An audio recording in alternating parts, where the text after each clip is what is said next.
Bismillahirrahmanirrahim. Assalamualaikum warahmatullahi wabarakatuh.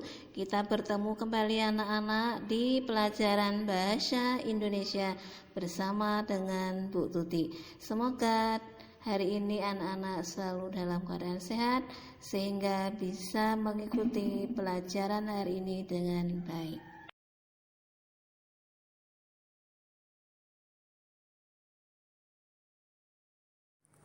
Materi kali ini di pembelajaran Bahasa Indonesia yaitu menyajikan informasi dalam teks laporan hasil pengamatan yang dibaca dan didengar.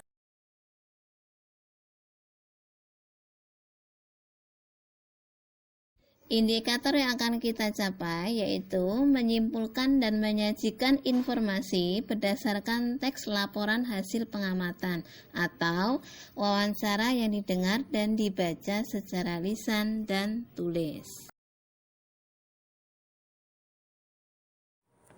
Saat berada di suatu tempat, anak-anak pasti sering memperhatikan keadaan lingkungan sekitar dengan seksama. Bisa berupa tanaman, hewan, tumbuhan, ataupun objek lainnya. Nah, dari pengamatan itu, kalian bisa membuat laporan berdasarkan fakta yang ada tanpa dibuat-buat. Pengertian teks laporan hasil pengamatan adalah tulisan yang dibuat berdasarkan hasil pengamatan atau penelitian secara langsung berdasarkan fakta yang ada dan diinformasikan ke orang lain. Bagian-bagian laporan hasil pengamatan. Yang pertama, nama kegiatan. Nama kegiatan itu kalian nanti mengamati apa, ditulis di awalnya. Kemudian yang kedua, lokasi pengamatan, lokasinya, tempatnya itu di mana, ditulis. Dan yang ketiga itu adalah waktu pengamatan. Waktunya itu hari apa, tanggal berapa, bulan berapa, tahun berapa, kalian tuliskan secara detail. Dan yang keempat adalah objek pengamatan. Objek pengamatan yang kalian amati itu apa? Misalkan kalian mengamati tanaman hias, bunga mawar misalkan. Nah, itu kalian cantumkan. Jadi misalnya tanaman bunga mawar di SD Muhammadiyah Pajangan 2. Itu seperti itu. Kemudian yang nomor 5, hasil pengamatan. Setelah kalian mengamati dari awal sampai akhir, nanti hasilnya apa kalian tulis. Misalkan hasilnya kalian telah mengamati bunga mawar. Oh, bunga mawar ini mempunyai ciri-ciri daun seperti ini, bunganya seperti ini. Jadi nanti kalian tuliskan secara detail. Kalau kalian mengamati selain bunga mawar, misalnya hewan kucing, nah kalian amati sedetail apapun kalian tuliskan di hasil pengamatan.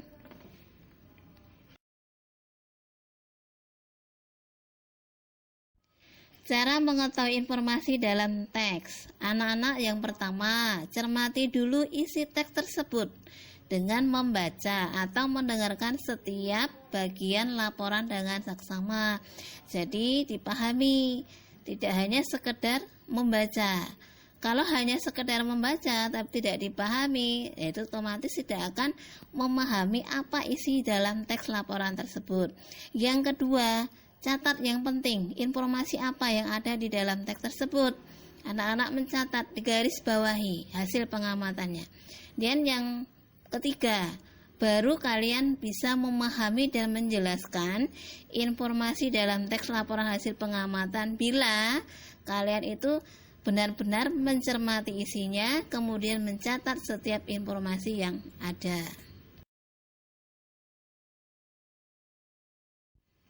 Di sini Ibu berikan contoh laporan hasil pengamatan ya, yang Ibu ambil di buku ESPS halaman 9. Selain itu ada juga contoh yang lain yang nanti anak-anak bisa lihat. Itu ada di halaman 4 dan di halaman 7 buku ESPS Bahasa Indonesia ya. Nah, dari contoh yang Ibu ambil, salah satu contoh yang Ibu ambil di sini tentang rusa yang hidup di halaman Istana Presiden. Silakan anak-anak bisa baca, bisa cermati. Ya, kira-kira informasinya apa? Nah, kalau itu ada 2 paragraf ya. Dari paragraf pertama kita lihat itu tentang rusa yang hidup berkeliaran bebas layaknya di habitat asli. Yang kedua itu dijelaskan tentang rusa yang mempunyai tanduk, ya, mempunyai tanduk yang panjang itu pada rusa jantan dan dapat berganti dalam 1 tahun. Nah, ini merupakan ciri hewan rusa jantan.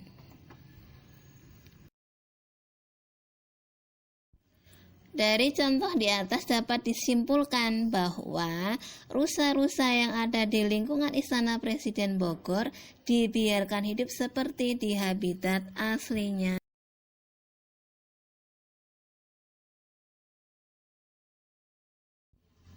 Nah, untuk tugas anak-anak nanti silahkan membuat laporan hasil pengamatan di sekitar lingkungan rumah sendiri.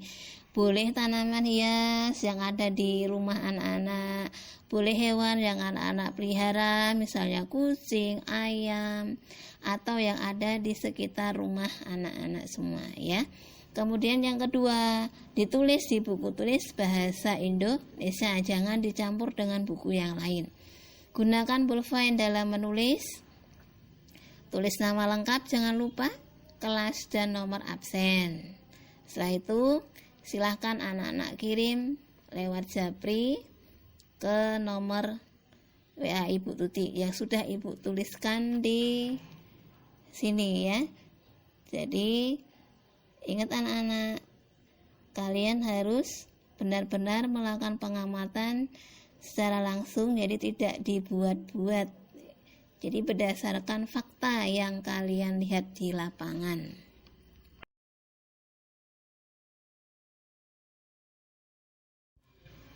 Demikian penjelasan dari Ibu, semoga bermanfaat buat kalian semua. Terima kasih. Wassalamualaikum warahmatullahi wabarakatuh.